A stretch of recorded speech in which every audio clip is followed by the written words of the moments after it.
The head coach of a professional sports franchise is quite a stressful endeavor.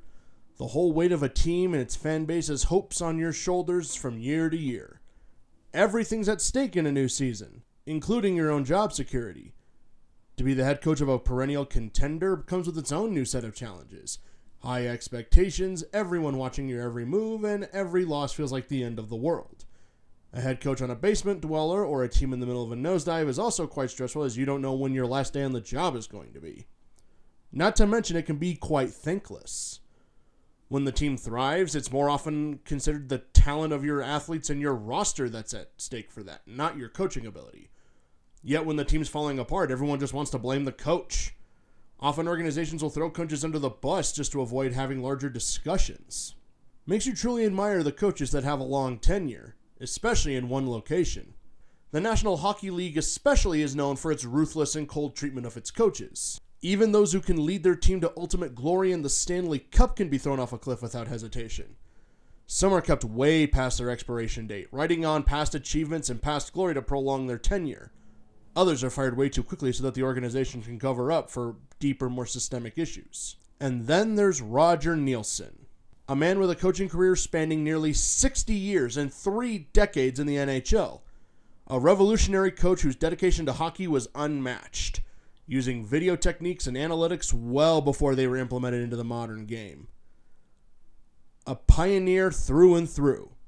A student of the game who adopted new strategies to maximize effectiveness of his teams. He's also the main character of one of the strangest stories in all of coaching history. Welcome to the story of the mystery coach.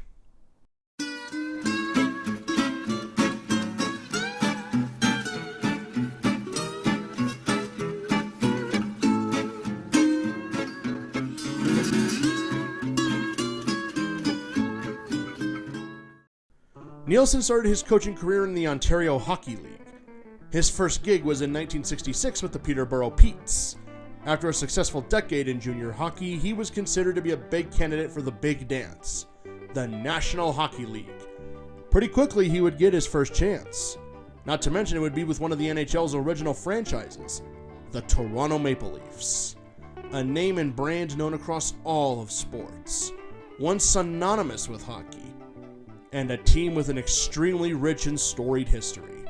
He was hired in 1977 to replace Red Kelly as head coach, and he had quite a roster at his disposal as well. The Leafs had last won a cup in 1967, but they hadn't reached the cup final since. Luckily, this team finally looked to be the one that could break through that glass ceiling and secure Toronto another title. Darryl Sittler, Lenny McDonald, Borja Salming, and Ian Turnbull were the headlines of this team. Plenty of top-end talent. They knew they just needed the right man to helm the ship, and Roger Neilson was that man. Quite the expectations for his first year in the NHL. A big brand, a loyal city, and a fan base rabid for new glory to cling to. And Neilson hit the ground running in his first year with the Leafs. In the 78-77 season, the Leafs came out of the gates white hot and never looked back. They caught fire through December and January, snagging a top seed in the Eastern Conference. They caught fire in December and February. Even after a rough March and losing 10 of 12 to end the year, the Leafs still made the playoffs. And they started by easily dispatching the Los Angeles Kings in the preliminary round. Only took them 2 games. Then they beat the New York Islanders in 7 hard-fought games. The Leafs were just 1 step away from their first cup final in a decade. All that stood in their way? Les Canadiens. Their French-Canadian rivals wanted some revenge. Remember that 67 cup I mentioned? They had to beat Montreal to win the cup. And the Habs wanted revenge. They found the perfect opportunity. They swept the Leafs right out of the conference final. Despite a bitter end, Roger Neilson had a successful first season. For many, they felt that this was going to be the start of a long, fruitful, successful tenure in Toronto, and one ending with a championship. Objection! Yeah, so about that. Roger Neilson had a boss, as all coaches do. But this one was legendary in his own right. But for all of the reasons nobody wants to be. An infamous tyrant who's one of the most vile, insane, and memorable men in hockey history. perhaps in sports history. Meet the man in question, Harold Ballard. Remember Dan Snyder, the infamous owner of the Washington Redskins football team and Commanders? Imagine this guy cranked up to 20, perhaps more than that. That was Harold Ballard. His cost-cutting measures, jackknifing antics, and ability to burn bridges was legendary. His exploits are far too many and insane to cover in this particular video. Racism, sexism, you name it, this guy had it. Not to mention he convinced himself that he knew everything about hockey and completely made the team worse with every move he made, but again, too insane to cover in this video. Check out this video if you want more details. Perhaps I'll make a more detailed one in the future. Today we're going to focus on his treatment of Roger Neilson, which is something I've never seen before for a coach, in any sport. Despite his coaching acumen and having the respect of the locker room, Ballard absolutely despised Neilson. A big reason why is that he was already in a petty dispute with Darryl Sittler and Lanny McDonald. Very reminiscent to how he had treated Dave Keon on his way out. And to make things worse, Neilson was a huge supporter of McDonald and Sittler. This automatically made him public enemy number one in the eyes of Harold Ballard. And how Ballard chose to deal with it is something that we may never see again, or at least I hope not. In the 1978-79 season, the Leafs were off to a much rougher start than the year prior. Going into January, they were at 17-16-6. They were in a clear need of a jolt. By February, things were bleak. They were below 500 and stuck in a big losing skid. Stuck in a losing streak, they opened the month of March with a 2-1 loss to Montreal. And the Habs had been tormenting the Leafs all season. Ballard was incensed and fed up. He was done with the, quote, schoolboy hockey that Neilson utilized. By the way, I want to give a huge shout out to the Toronto Sun and its article and its documentation of this saga. Couldn't have done it without them. Back to the story. Ballard had been belittling and lambasting Neilson all year to the public. The man he'd praised the year prior was now the subject of a ton of mudslinging. Everyone knew the relationship wasn't going to last. But no one could have predicted what was happening next. Ballard really wanted to fire Neilson and had made it very clear that he wanted him gone.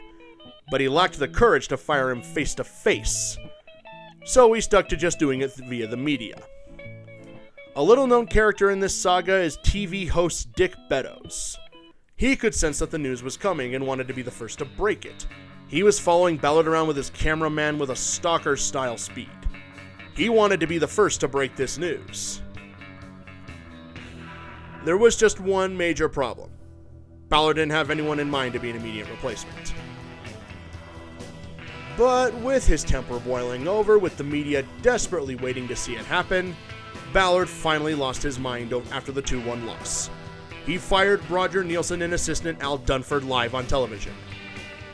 Except he didn't say it to their faces. It was actually their GM, Jim Gregory, that had to break the news to them.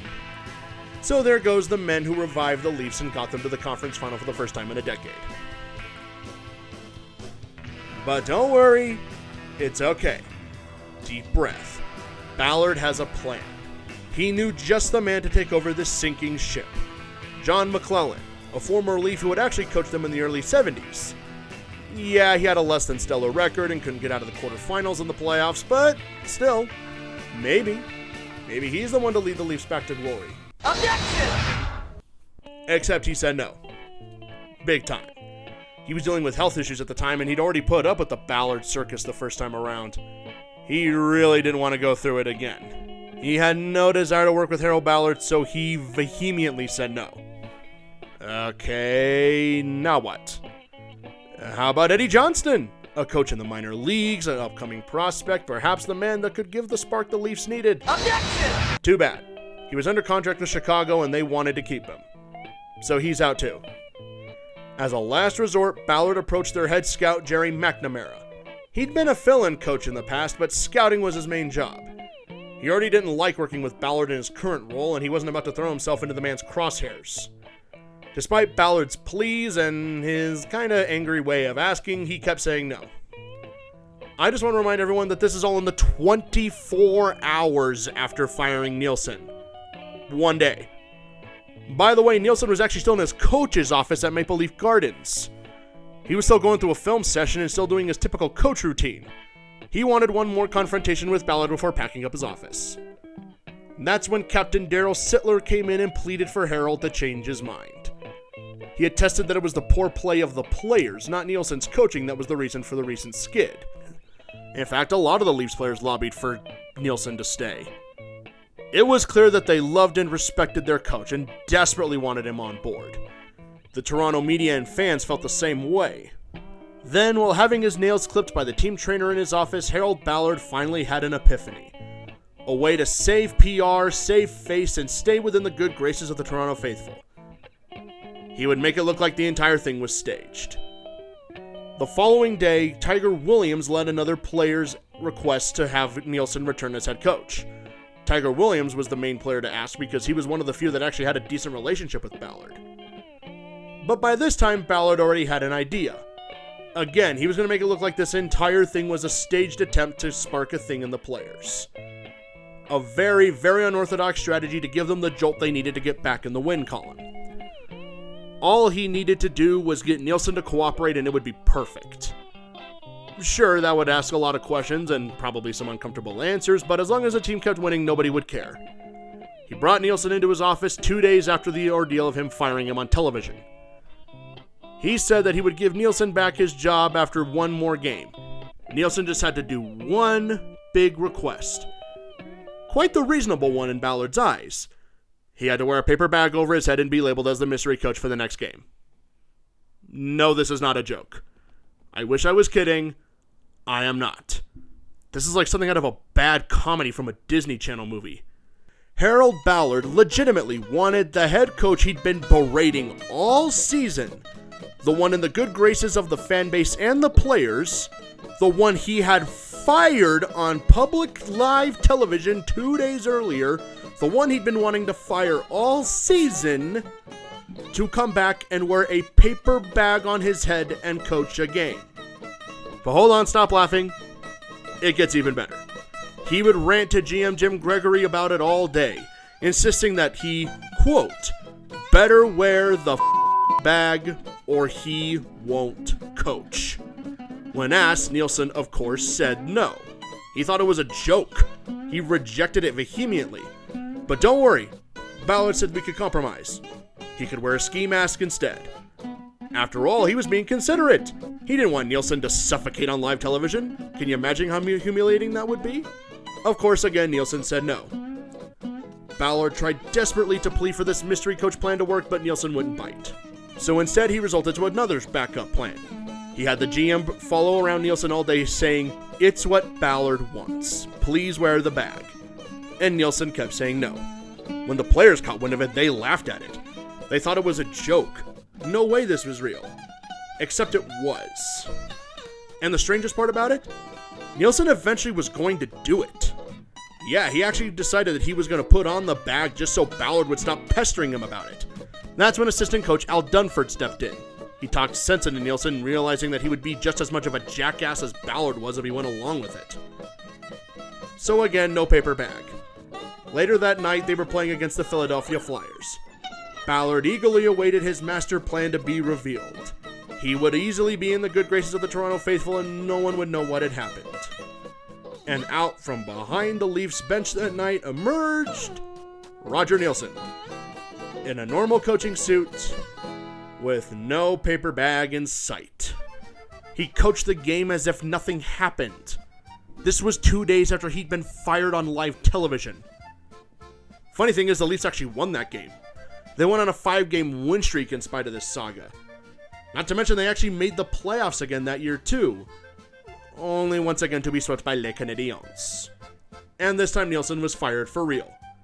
And thus ends one of the strangest sagas I have ever seen. Not just in hockey, but in all of sports.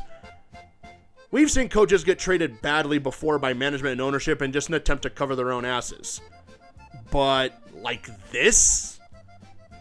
This is jackknifing and embarrassment to the nth degree. Again, you would expect this in a made-for-TV movie, not an actual thing that happened. As for the two main men of our story, Harold Ballard continued his tyrannical reign of the Leafs until he died in 1990. Unfortunately, his scars stayed with the team for an extremely long time after. It would take 2 regimes to fully cleanse the stench of it. Not to mention, many Leafs legends distanced themselves from the team for years because of what happened with Ballard. It would take until 2 ownership changes for them to finally get their numbers retired. As for Roger Neilson, he would continue to enjoy a long career in the NHL as a pretty good head coach, except he developed a reputation that he never lasted long. Whether it be his own fault or the organization's is really up to who you ask. But nevertheless, he enjoyed a long career elsewhere.